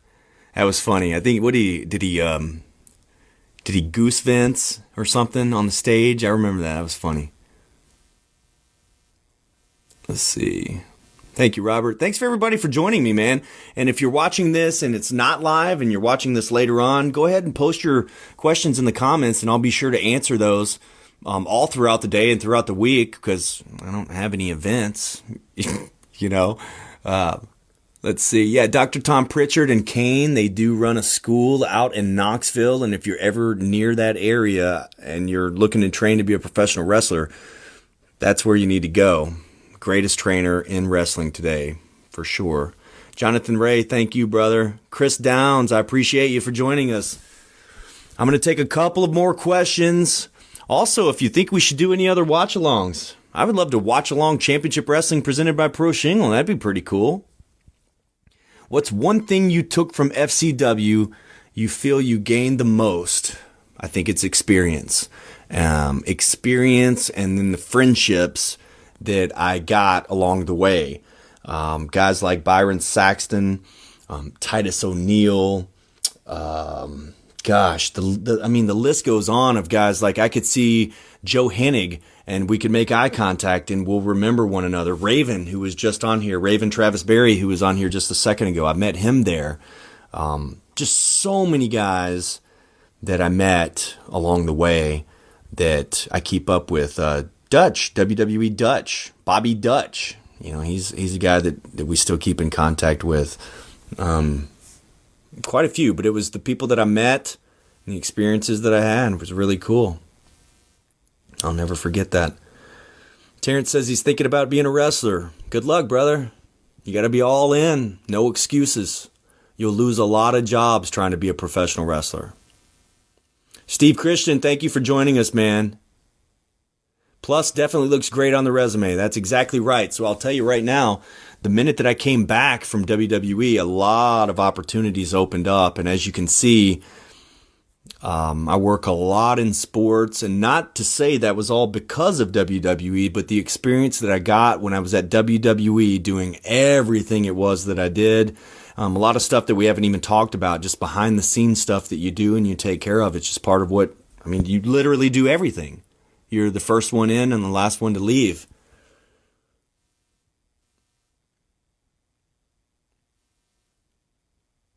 So it does look good on the resume.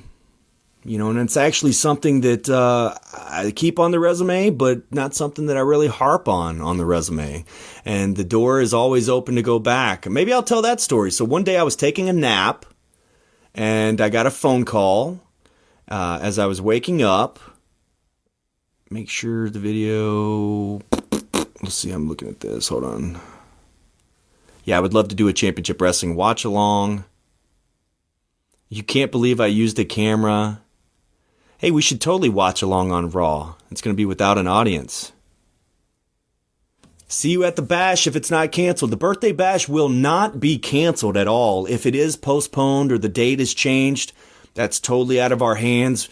It's still April 25th at this point. There was some news that was released today, though, that makes it feel like that it will be changed. But as of right now, it has not been. But, of course, stay up to date on my page, and you guys will be the first one to know. But how I was released from FCW was almost kind of a mutual type of thing. I was actually taking a nap one day, and I woke up and I got a call. I got a call from Ty Bailey that basically told me that they were going to let me go. They knew that I had a lot more entertainment left in me, and they knew that I wanted to do bigger and better things and be a part of the entertainment instead of being a referee. And so I remember when we got off the phone, I had asked him about pay because I did not have a no compete clause in my contract, and somehow I had to get back to Memphis. And so I explained to him that I don't even think I've ever told this story before, but I told him that I know it's not your problem, it's mine, but I invested a lot to get here, and in order to get back to my real life and to my family, I would need a little help. And he said, you'll hear from me tomorrow. I'll see what I can do. Now, I never thought that I would hear back from him or, see what I can do or whatever. But I always have a soft spot in my heart for the WWE, because the very next day I got a call from Ty Bailey that said that he had 3 months worth of pay overnighted in the mail to me, and I got it the next day.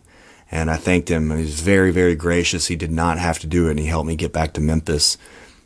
Based off of that extra income that he did not have to give me.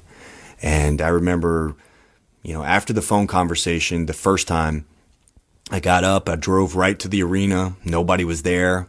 I tried to call Dr. Tom. I was calling the coaches, just see what had happened, because the week before they had told me that I would be on the road. They knew I wanted to be under the bright lights and I'd be on the big screen. And somehow they just felt like I had more entertainment in me than just being a referee. And they were right, because now doing all this other stuff. And at the time he said, go do the other stuff. Go get over. You can come back. Doors open anytime. So guys, the door is always open to WWE for me to go back. And at this point, I don't really have a reason to go back. But never say never. All right, let's see. A couple more questions. Or if not, yeah, you guys can be the audience. Maybe we can do that. How much is it to go to the birthday bash? General admission is only $15. Kids 12 and under are only $5. VIP tickets get you a ringside seat, and it gets you the VIP hour with all the boys and the legends and the stars. It's only $50. So championshipwrestlingmemphis.com. Go to the site, check it out. Keep an eye on, because the date could change. Tell the story about how you created the FCW resume book. Yeah, that's a good story, Fred. So I was trying to think of a good way. I worked at the newspaper in the digital department, so I had a lot of access to creative people. And so I thought, man, I need something to really stand out from everybody else. And so I needed a resume, but not just any resume. I made a resume magazine. Have you ever seen the magazine, Fred? Post in the comments there. But I had a magazine that was probably about 6 pages long, and everything in the magazine was quotes from people that I worked with, including Jerry Lawler and Chris Vernon and Michael Donahue from the newspaper, just good quotes about me. There was a milk commercial, a milk ad in there where I had the milk mustache. But all the ads in this magazine was basically like a resume that was put together that featured me. And I remember Matt Alley, shout out to Vic Demise. Matt Alley helped put that book together. And I remember taking that book to Monday Night Raw and SmackDown and taking it to the tryouts. I even had Mike Rotundo and Jamie Noble, Taz. They all popped big time for it. I believe it was Taz that came and asked me for one of the magazines. He wanted to show it to his students. And so I remember working out in the ring and looking out and seeing, Mike Rotundo looking through my magazine, which was really cool. And so I had that. And I remember just before I got signed, they said, hey, you're not supposed to use our logo in the magazine. And I was like, dude, it's a resume. But yeah, I created a magazine that was a resume that really helped, as far as creatively, helped to get me signed or helped me at least get looked at. Championship Wrestling presented by Pro Shingo, episode 52 is March 28th. That's 1 year. That's right, Chris. And you were there since day one, man. I appreciate that. Oh, yeah. You definitely don't want to miss the birthday bash. It'll be something like you've never seen before, not at least in a long time here in Memphis, with all the great talent. You taking pictures. Eddie, I don't know what that question means. Am I taking pictures? I think I have a copy of that magazine. I'll have to show you guys one day a copy of that magazine. I would love to post that. I believe I do still have it. But it just showed that, there's more creative. The more creative that you can be, the more chances that you have to stand out. Alan, I'm reading your comment now, Alan. And wish I could make it to the birthday bash. Got 2 shows that day, though, basically running.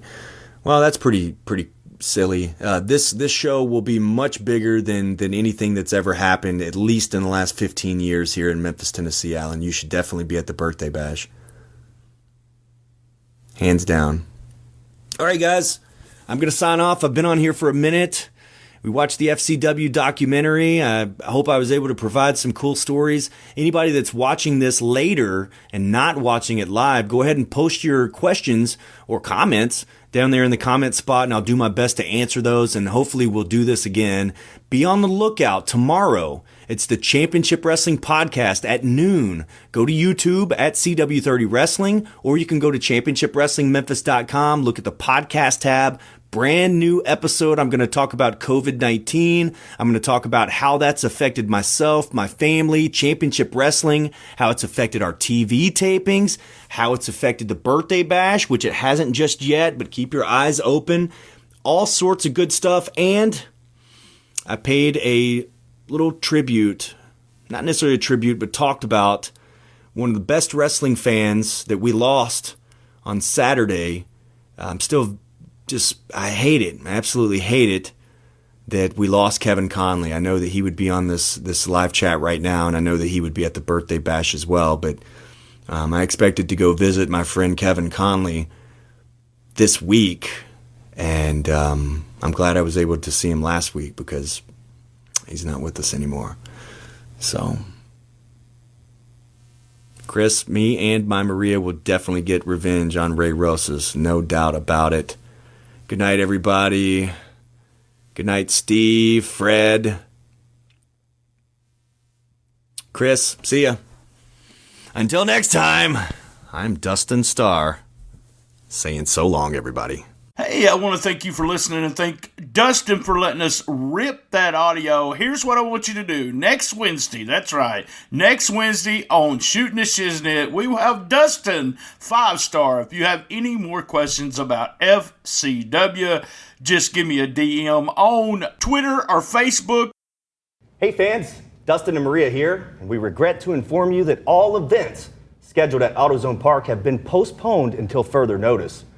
And unfortunately, that includes our birthday bash. We are disappointed, but we realize that this is for the health and safety of everyone, and it will further stop the spread of COVID-19. We're going to body slam COVID-19, and don't worry, our birthday bash isn't canceled, and we look forward to celebrating with you at a later date. Stay tuned for updates in the coming weeks.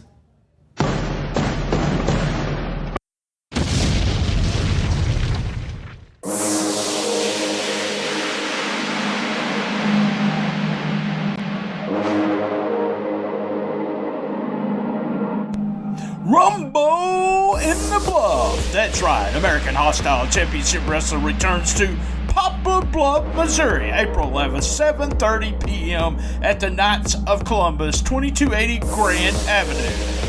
Front row tickets are $12, second row $11, and general admission $10. Ticket information, call 573-772-9099 or 636-232-3313. April the 11th. That's right, featuring Rude, the Family, the Posse, and brand new champion Mark Southern defends the belt against Derek by God King. Also in hand will be R.W. Hardy, Zay Washington, and Classy Chris and Justin Case will be there causing problems. Be there! American Hostile Championship Wrestling Rumble!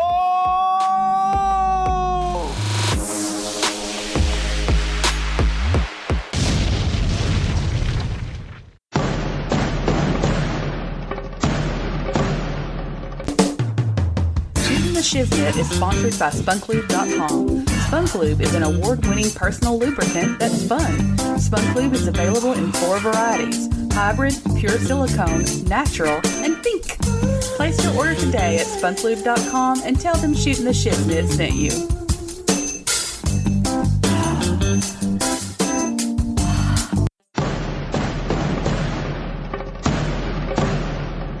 This is your bedroom. This is your bedroom with Blue Chew. Blue Chew uses the same active ingredients as in Viagra or Cialis, but now comes in chewable form.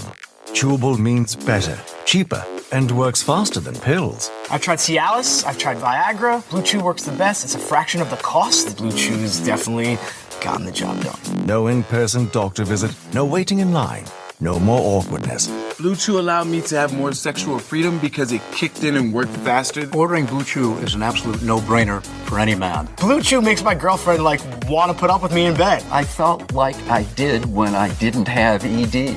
Order online to get your first month free. I want my girlfriend to want me, and with Blue Chew, she really does. Blue Chew is the future of manhood.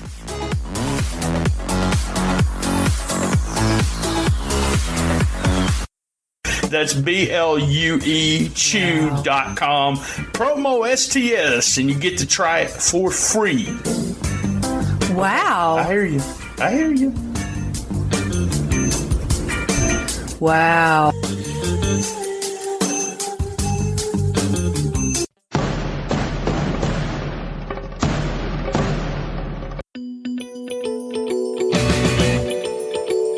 Hey, Divine Lance Levine here. You may remember me from such award-winning shows as Chokehold the Podcast, Cool Kids Countdown, many, many more. It's spring. You know what that means. Can only mean one thing.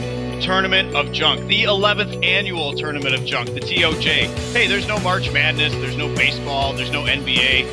The world's foremost junk food fan vote competition is amongst us now. It is time. This is the year that America needs the Taj more than ever. So what is the Taj?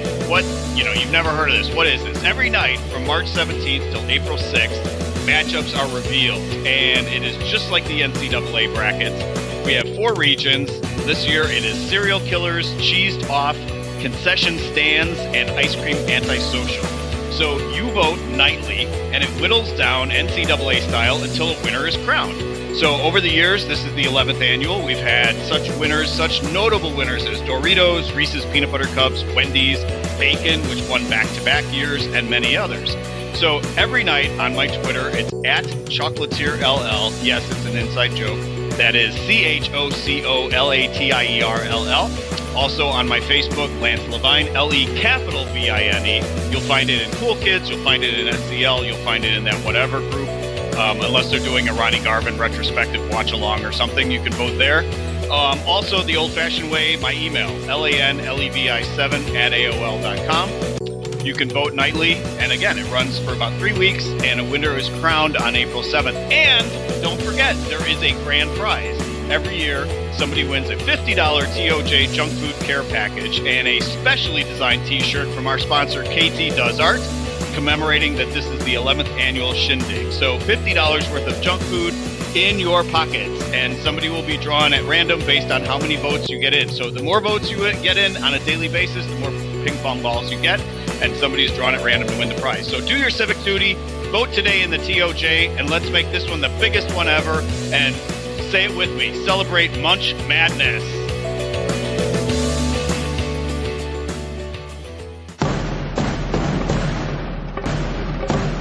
Graphic design is very important. Your logo is the first image potential customers see. What kind of impression would you want to make today? Need a podcast logo or a t-shirt design? KT does art. Her name has become synonymous with quality and professionalism in the graphic design community. She specializes in graphic design, painting, and more. She provides affordable commissions and professional quality with a timely delivery. Contact KT via email at kt_doesart@yahoo.com. Check out her Instagram at instagram.com/kt_doesart.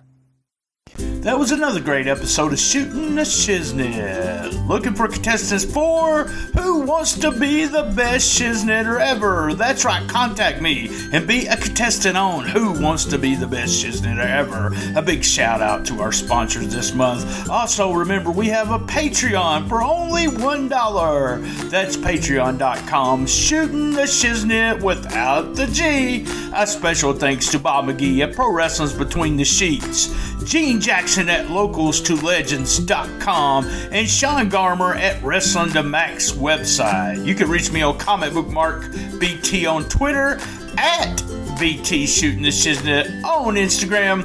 I'm also on Facebook with a Shootin' The Shiznit Facebook page. We have the Cool Kids Wrestling and MMA Talk Facebook group. If we don't like you, we'll kick you out, but you also have to ask to get in. All the archives are at www.stspod.club. You can listen to us on iTunes, Stitcher, Player FM, Podcast Addict, Spreaker, Spotify, and all the fun podcast players. Podcast Roll Call. A big shout out to Creative Control. Keeping it 100. Memphis Memories with Randy Hales and my buddies over there at P3 Radio, Max and Josh. Who's Right podcast with Doug and Anthony, a great non-wrestling podcast. Another one would be Man Brain with my buddy Dave over there, Man Brain podcast. Check them out. Lance's favorite, Suplex City Limits with Jim and the Fudge. Guys, I am Brian Trammell. Keep your feet on the ground and keep reaching for the stars.